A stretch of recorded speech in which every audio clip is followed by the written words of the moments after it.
Hello everyone, and welcome back to Recollection, where every game has a story. And this one, this week, is not so much about the game itself. I enjoy the game, but I don't have much time actually playing it. And that's kind of the issue, and what the whole story is kind of built around. And, obviously you know because of the title, but what game is that? But Fortune Street.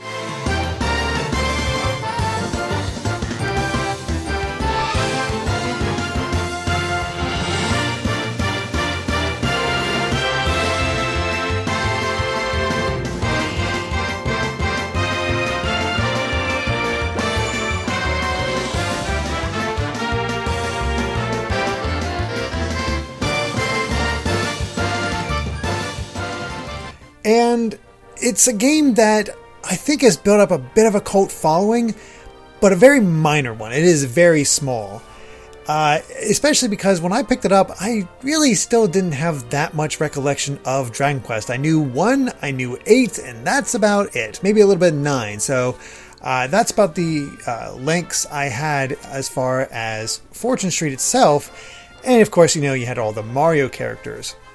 And it's a game that I had heard about for a long time, namely in gaming magazines when they talked about these crazy crossovers with this Fortune Street, or I forget what the Japanese name of it, between Square and Enix before they merged. So you have Final Fantasy and Dragon Quest characters. I'm like, well, that's interesting. Or just having these Final Fantasy characters show up. I'm like, I want that. What is that? I want to see that. And it took us until this game, and only this game, for us to actually get an experience with it. And I'm going to guess it didn't do very well because we haven't gotten any since, especially because we did get another Final Fantasy and Dragon Quest crossover on PS4, and it was never localized, which personally sucks because I was really hoping for a new online mode, because this did have Wi-Fi. We just didn't get to enjoy it. Well, I didn't get to enjoy it before the servers went down in any real case. Not a lot of people were playing it at that point. So why Fortune Street? Why have I not really played it that much? And why did I buy it in the first place? Well, it all stems back to my friend group, my high school friend group, and that carried even beyond that, because we hung out quite a lot. Still do, in fact. Well, before the whole lockdown thing.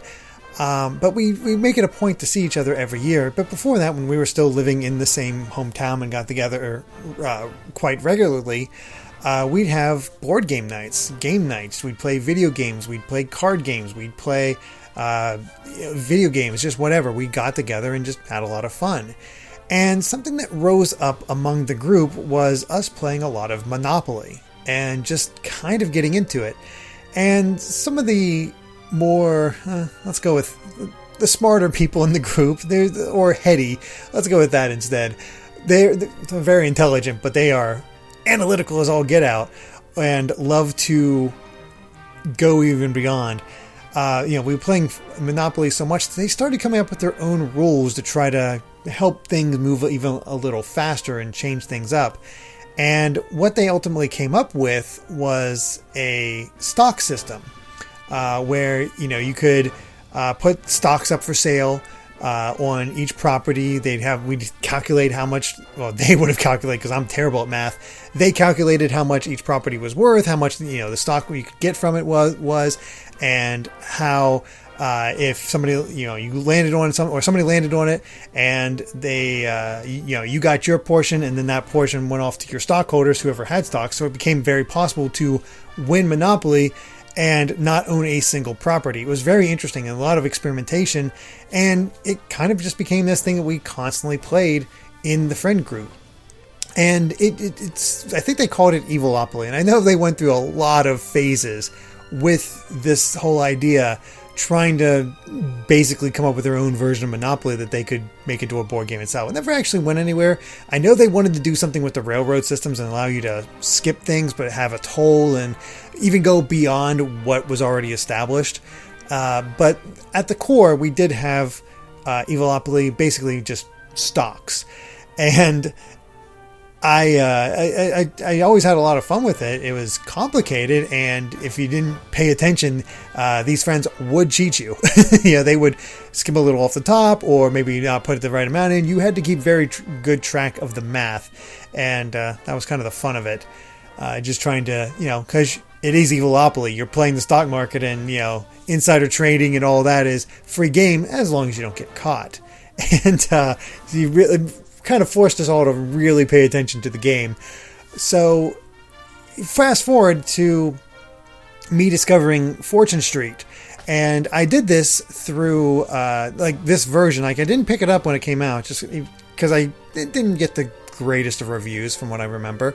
It was okay, but it's like, all right, well, I'll skip it for now.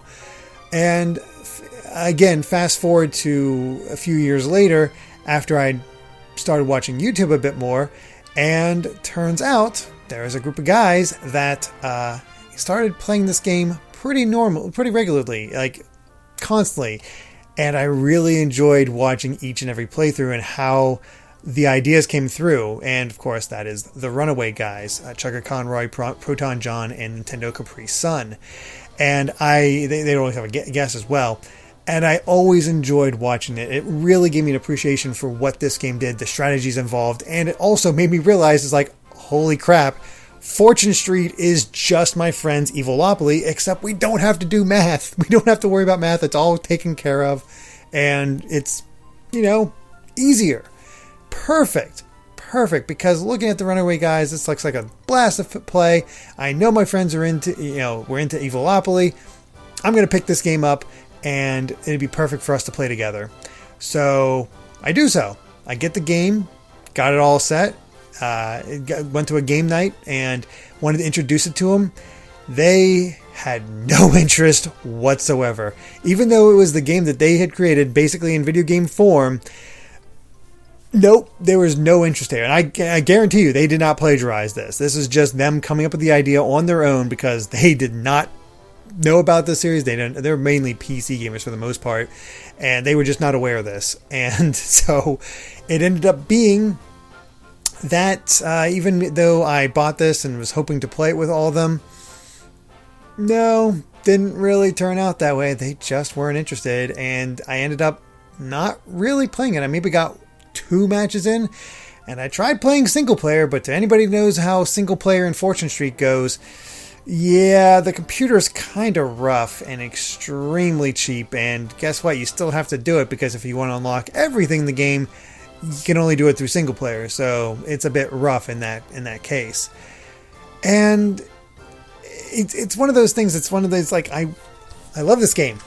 I still enjoy it. It's really cool. I just haven't got to play it much because I can't find a group to save my life because it is. It lacks the mini games of Mario Party. Not a lot of everybody wants to go through what is essentially Monopoly, just with Mario and Dragon Quest characters.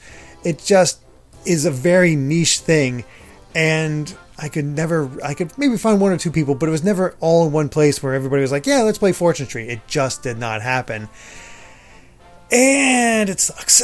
I'd love to play it. I'd love for a new one to come out because I know the people now. I know who's into Fortune Street, so if we could just get an online mode, we could actually play this and be a good time, I think. It really would. But not actually not happening anytime soon, unfortunately. That said, just as to throw it out there, one of my, there's always those questions, who do you want to collaborate with? Who do you want to do stuff with on occasion? People want to know. And I'll say it right now, my one big hope, dream, whatever you want to call it, is to actually be a part of a Fortune Street playthrough with the Runaway guys at some point. I think that would be a lot of fun. Don't know if it'll ever happen. Probably not if I had to guess. I think they've gotten through most of the boards by this point, but either way, I still enjoy watching their playthroughs. Always look forward to when they get back to the game for their own recordings. And if you do want a breakdown of how Fortune Street works, I can't recommend their playthroughs enough. I'll have footage from their games in here just to splice it up so you can enjoy that as well. But yeah, definitely check out the Runaway guys and their Fortune Street playthroughs if you want to get an appreciation for what it's like, the strategies involved, the luck involved, the ways it can go. And I just find the game to be a lot of fun. Despite not being a major Monopoly guy or a major math guy, it just kind of does, it does something for me as a form of, I don't really get from other games. There's something heady about it that I enjoy. But unfortunately, my friend group, who I have since moved away from and don't really see that often and are definitely still not interested in this, just didn't click with them, despite coming up with a game basically the same on their own. Crazy stuff. But what are your thoughts on Fortune Treat? Have you played it before? Have you ever heard of it before? And do you even like it if you have played it? Let me know in the comments. And of course, be sure to subscribe to Good Vibes Gaming for much more from Recollection and other videos as well. As well as checking out our Patreon over at patreon.com/GVGaming, where you can support us for as little as $1 a month. But no matter how you support us, whether it's through subs, hitting the bell, Patreon, whatever, it's all appreciated. And I just love sharing these stories each and every week and deciding what game I want to talk about next. So thank you all so much for watching, and we'll catch you next time. Bye.